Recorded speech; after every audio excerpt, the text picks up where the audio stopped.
That's right. God is spirit. God is not a person. Now I'm going to show you something here. And they that worship him must worship him in what? In spirit and in truth.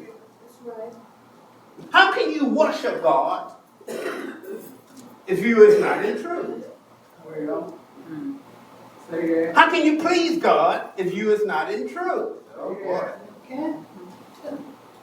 Oh my God.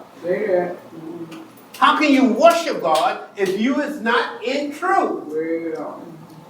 If you is not trying to do the righteousness of God, but you still worshiping God. You just making noise. That's all you do.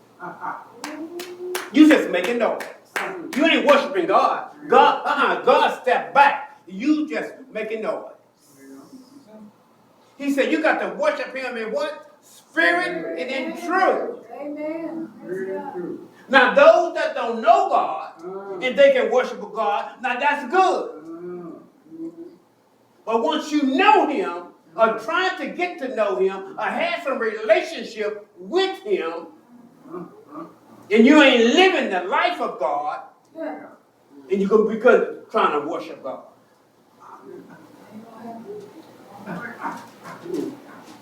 Come on. Come on. My God.